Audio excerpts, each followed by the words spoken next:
journey through the faith with you. Come on, let's roll before your coffee gets cold. It's time for the JP2 Morning Crew. Hey everyone, good morning and welcome to JP2 Morning Crew here again on JP2 Catholic Radio. I'm Brandon Clark, one of your hosts, and as always, it is good to be with you. My co-host this morning is Eddie Modueno. Hey Eddie, how are things going? I'm doing good, Brandon. Like I said, it's always a pleasure to be co-hosting with you and looking forward to May. I think I'll have the opportunity to actually meet you in person, right, in beautiful San Diego. Yeah, our Pledge Drive is coming up May 6th through So I'm the looking 8th. forward to that. We've done a lot of shows on online like this, but to actually meet in person, looking forward to that. Let's pause here, Eddie.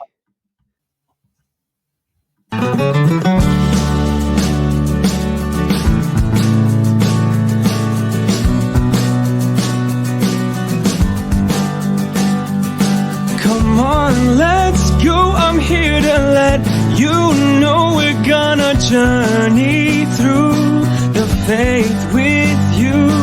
Come on, let's roll before your coffee gets cold. It's time for the JP2 Morning Crew.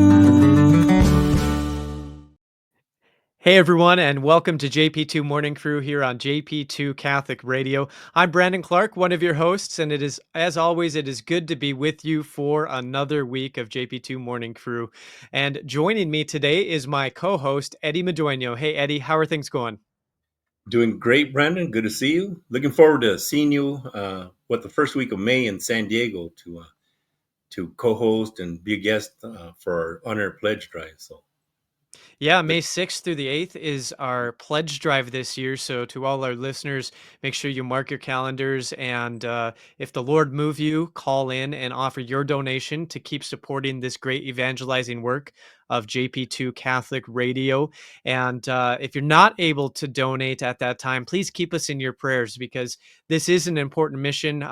Consider the conversations that we have, for instance, just on JP2 Morning Crew and all the amazing work that's being done in the Catholic world through our parishes, through organizations, legally. You know, we heard from Paul Jonah last week talking about the cases that he's battling against the state of California. So help us continue to get the word out about all of these amazing things happening in our Catholic world by helping keep JP2 Radio on the air. Again, our pledge drive, May 6th through the 8th coming up. We invite you to tune in. And by the way, we're celebrating 10 years this year of JP2 Catholic Radio. So it's going to be a great celebration. We have a lot of great guests lined up, and we're looking forward to it, Eddie. oh yeah, definitely looking forward to it. I was at the Flip the Switch event almost 10 years ago when they launched JP2 Radio. So it's a pleasure to still be associated with it and with Raul, the founder. So looking forward to many more years with JP2 Radio.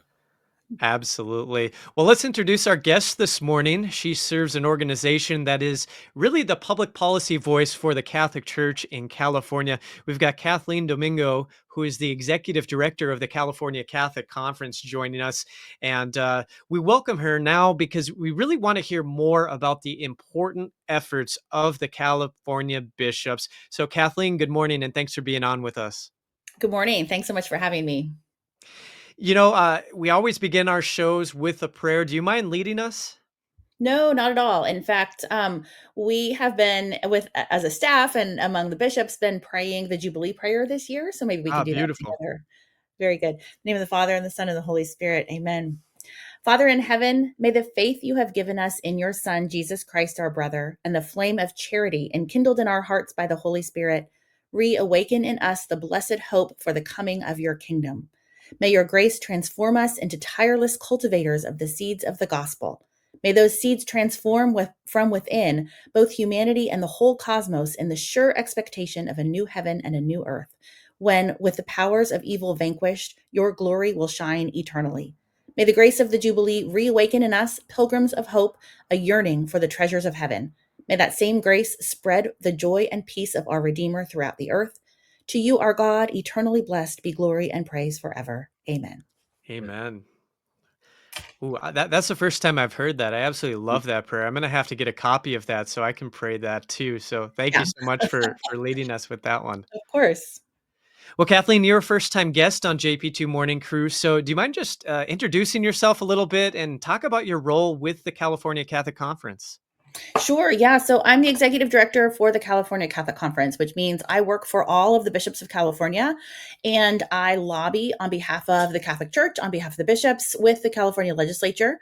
We have a really good team in Sacramento. There are actually 4 lobbyists who full time work on behalf of the church and on behalf of the bishops. I've worked for the Archdiocese of LA for a number of years, leading the Office of Life, Justice, and Peace. I have a master's in theology from the JP2 Institute. And I just really enjoy working for the bishops. It's a really different kind of calling to do this work. I do religion and politics all day, so people love to have me at cocktail parties. But it's really good work, and I enjoy doing it. So, Kathleen, can you share with our listeners why it's so important for our bishops to have a voice in public policy? I think especially here in California. Yeah, absolutely. So, a lot of people have a misconception, right? That faith or religion has no place in politics. Politics should be absolutely kind of objective and sterile and something. But that's a false narrative. We know that everyone who engages in politics brings their own personal values, and so we do the same thing. We bring values that are based in the gospel message, based in Catholic social teaching, based in our Catholic intellectual tradition, right? There's no reason that we would remain out of politics. And so our voice is really there.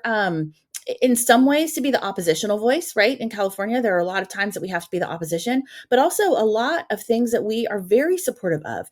And what we really try to do is to view this as a different form of evangelization. So when people think of evangelization, they often think of like preaching or catechism or something like that, but we get the chance to talk to legislators, to talk to legislative staffs, to talk to the public about politics, and we get to infuse that with the message of the gospel. We get to infuse that with the message of Jesus, and make sure that people understand what Catholic social teaching is, why it's based on the dignity of every human person made in the image and likeness of God.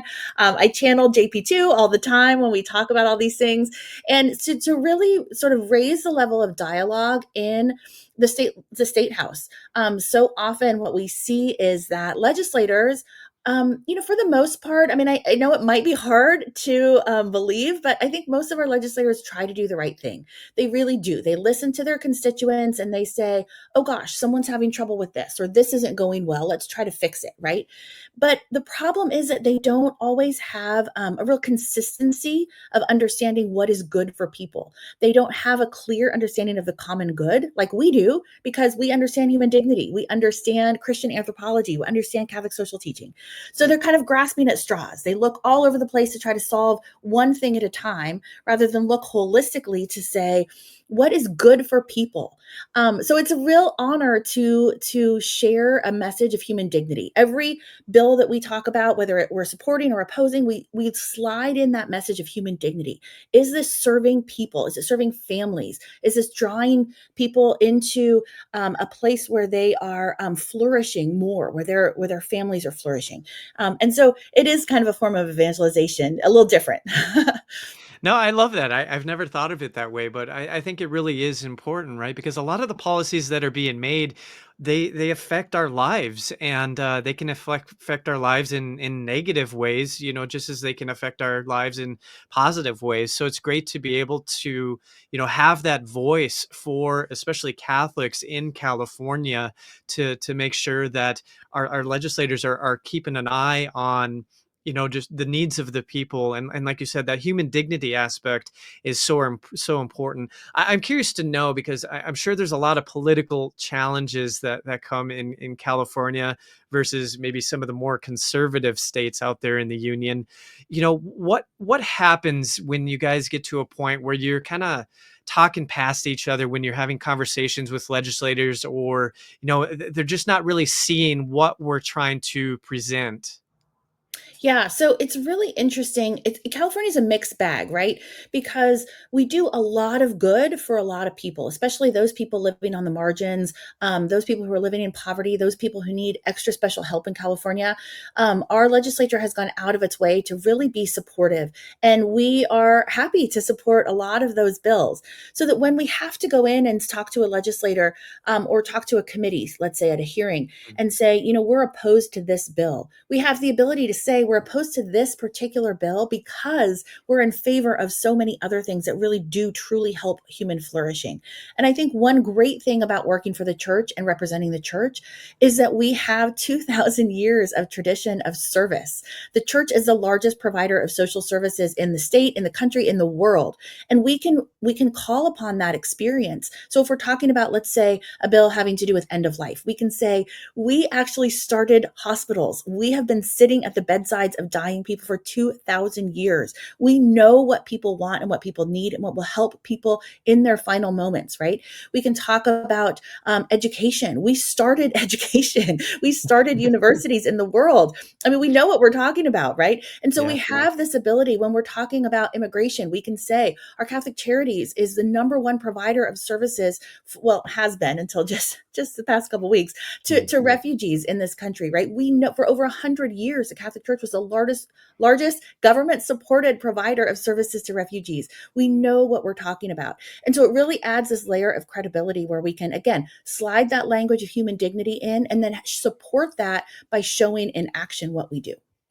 How important is it then, as you're having these conversations, to find common ground that you both can agree on, and using that common ground as a means of being able to work together, Kathleen? Yeah, common ground is really important.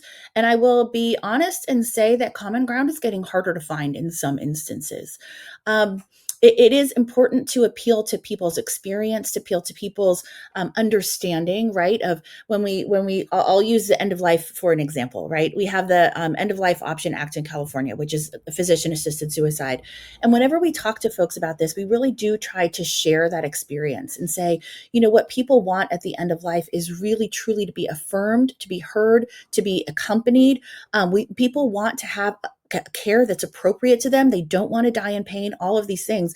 And when we can bring those things to these folks, when we can support their human dignity, put people around them, make sure that there are people supporting them, they don't want assisted suicide. And so we're able to find that common ground. But what we're finding is that our appeal to the common good and our appeal to human dignity is getting harder to be heard by some people, because I think there are fewer and fewer people of faith now in these positions of leadership.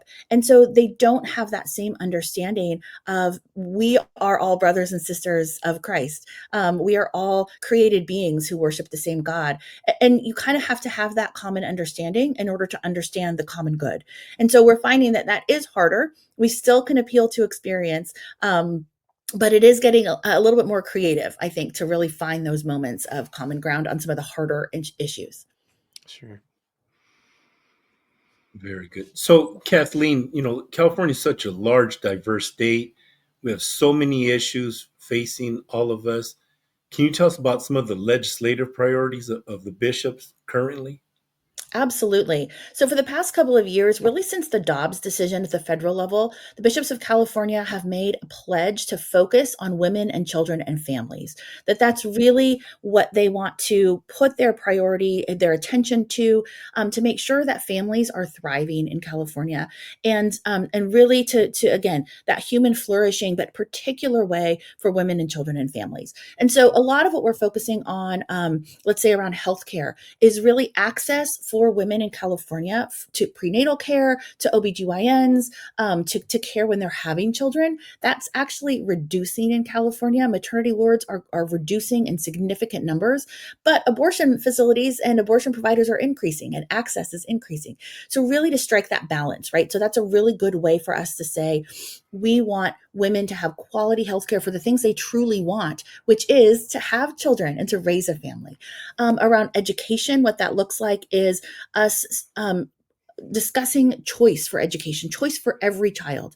In California, we don't have educational choice in the way that some other states do, right? No federal or no tax dollars in California, state dollars go to supporting private education, but 90% of Catholic kids go to public school. So we fight on all levels to make sure that education is as good as it can possibly be, and that parents have the opportunity to send their kids maybe outside of district to charter schools, to alternative schools, to all kinds of homeschool, to all kinds of things, and that the state is supporting parents in their primary role as educators for their children.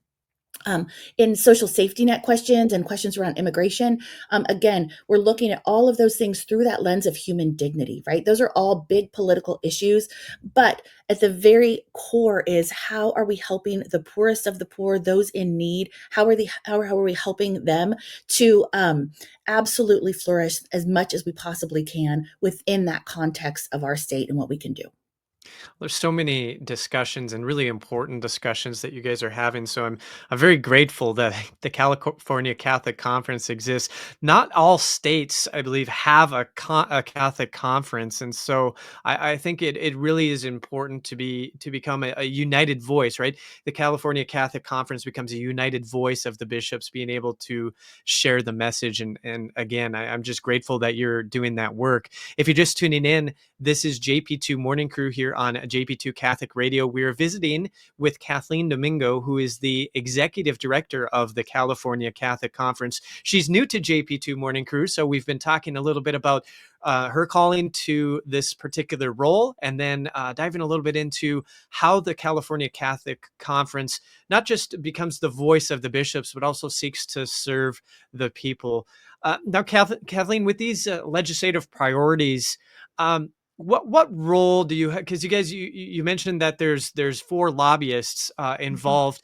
What role does the Catholic Conference have in giving testimony at, let's say, committee hearings as pieces of legislature or legislation are being put forward, and things are moving in that direction?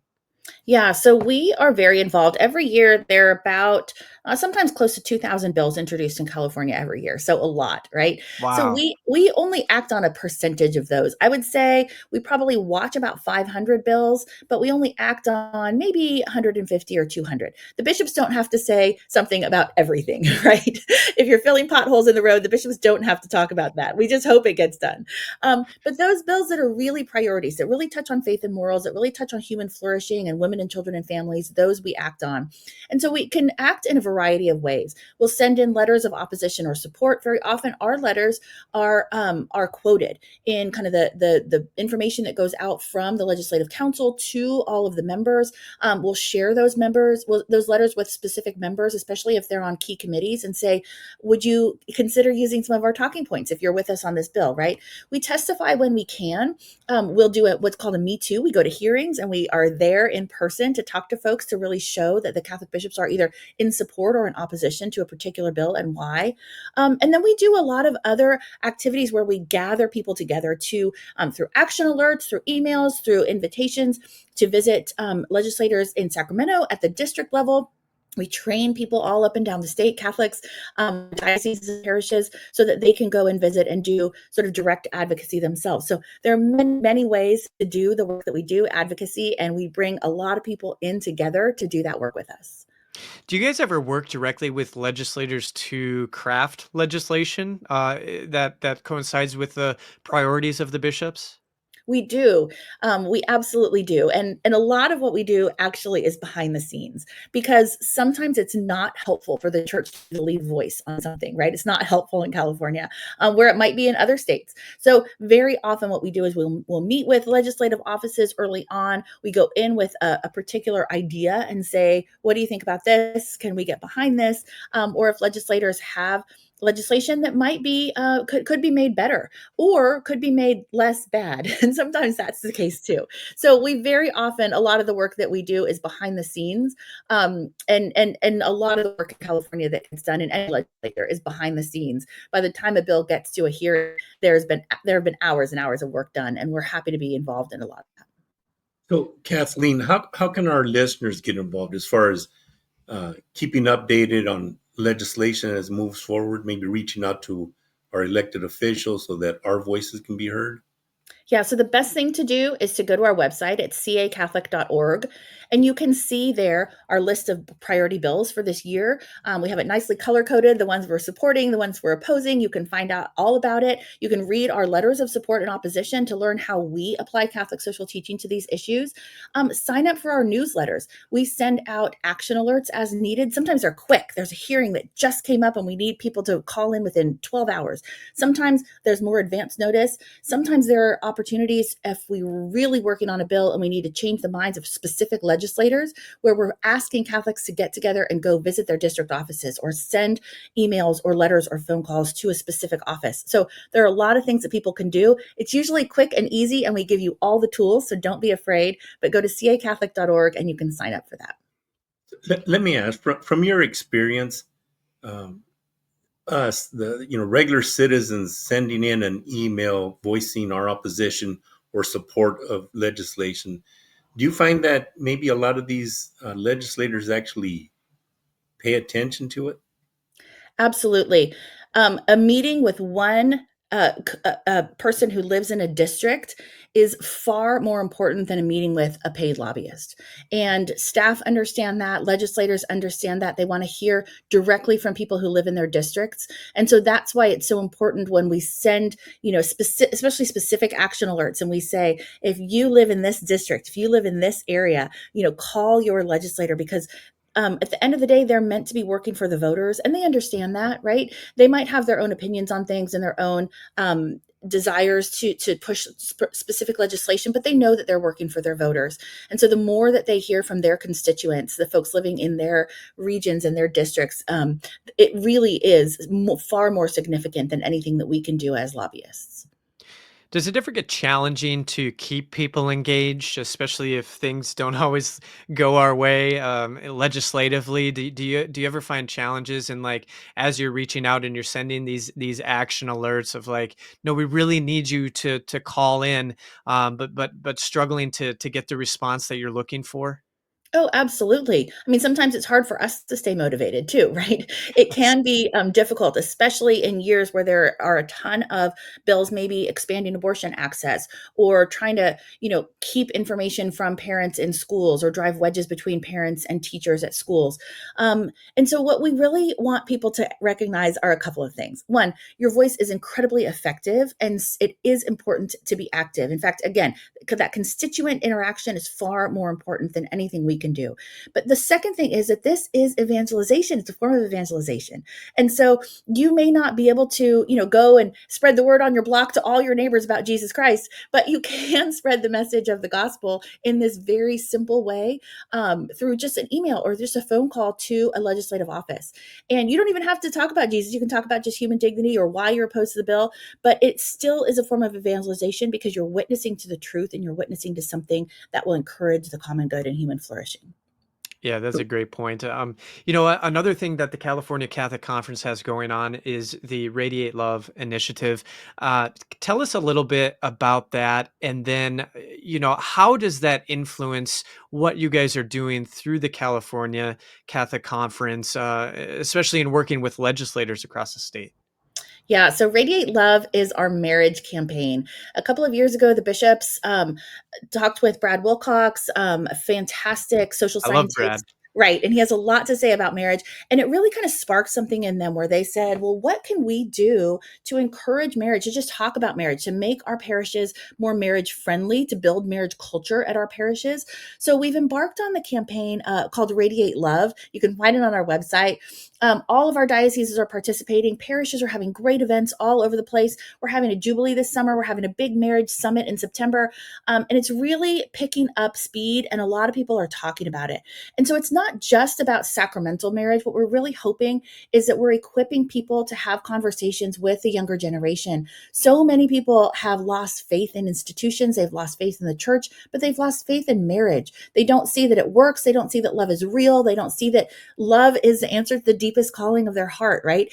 And so that's what we want to do, is reignite that for people and help people who are working in ministry, people who are parish leads and diocesan leads and parents to understand a different way maybe of engaging with young people, an invitation to young people to rethink about marriage in a new way, and say it's not a political thing and it's not something we're trying to force down your throat, but in fact, it can be a really wonderful thing.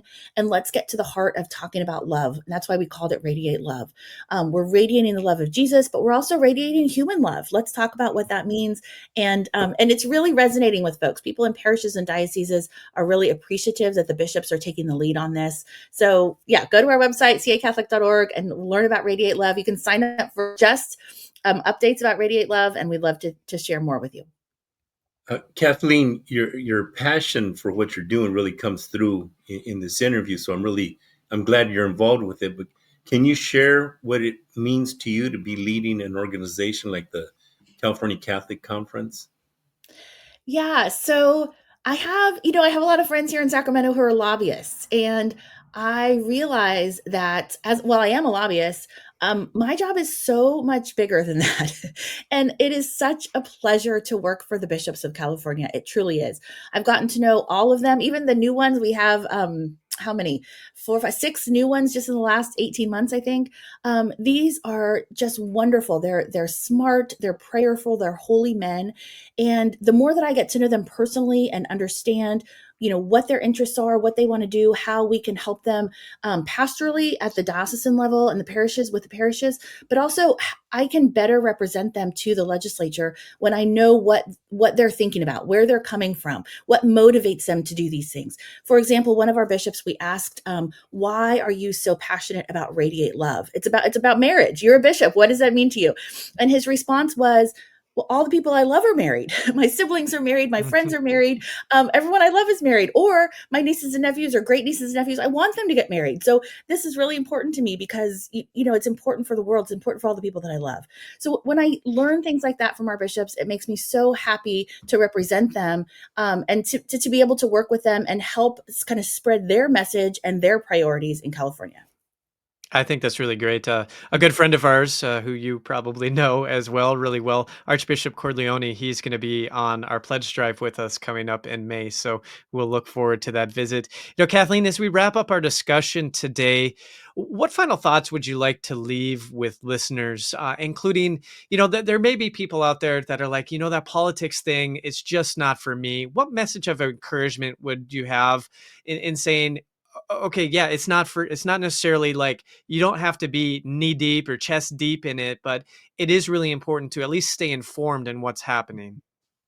Yeah, I would say that, Pope Francis is really good about this. Catholic social teaching is really good about this. All of the social encyclicals, the popes have continually said Catholics cannot avoid politics. We should not stay out of politics. It's messy, it's frustrating, but the truth is that we have a voice there and we have a responsibility to share the love of Jesus and the gospel message when we're in that public square. So I would tell people, especially in California, it's easy to just get frustrated and kind of throw in the towel and say, I'm not going to do it. But please keep the faith. Please keep active. Let us know what we can do to help you do a better job of that locally, statewide, and at the federal level, because it's so important that we not lose our voice from this conversation. Sometimes we're the only opposition to things that we really need to be opposing. Sometimes we're supporting things and we want Catholics to know why we're supporting them, why it's so important to support the common good.